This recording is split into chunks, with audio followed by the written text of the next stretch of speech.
तालचेरी पुड़ी दबिला रास्ता डेरा petrol pump निकट मुख्य रास्तार विराटकाय गर्त देखा मिली पाखापाखि 2 फुट ओसार 5 फुट गभीर गर्त होता नहीं जहाँ सूचना मिलूँ।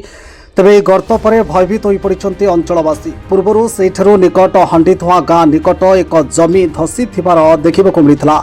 कोयला खनन पर सठिक भाव बाली फिलिंग कर घटना बारंबार घटुवा देखा मिलूँ।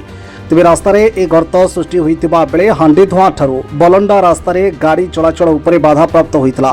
तेज घटनास्थल में एमसीएल किंबा प्रशासन पहुंची नथिबा जहाँ जनापड़ी।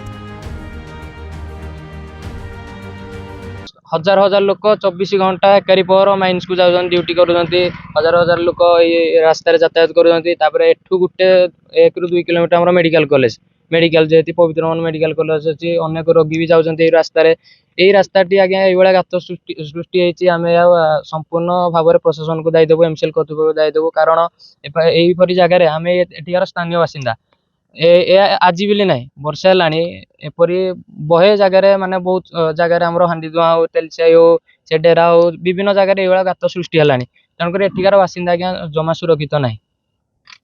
तेणुक आम प्रशासन को अनुरोध करुचु एमसीएल को अनुरोध करुचु यही जिनसटी भल भाव तदारख कर प्रत्येक एरिया एवं बहुत जल्दी या बाली कि बाली फिलिंग करा जाऊ एवं जदि आगामी दिन में यह संभव न हुए ताले आम ए जगार कौन गाड़ी भी जीवा आसवाई करदेबू। अंचलवासी बहुत भयभीत अच्छा आज्ञा बहुत अंचलवासी भयभीत अच्छा जीवन प्रति विपद काली आज आज्ञा रोड दबी काली पड़िया दबी काली आम घर भी दबी आम भी मरीजु तेणुक आम बहुत असुरक्षित जगह प्रशासन बहुत एमसीएल कर्तृपक्ष बहुत शीघ्र तदारख कर।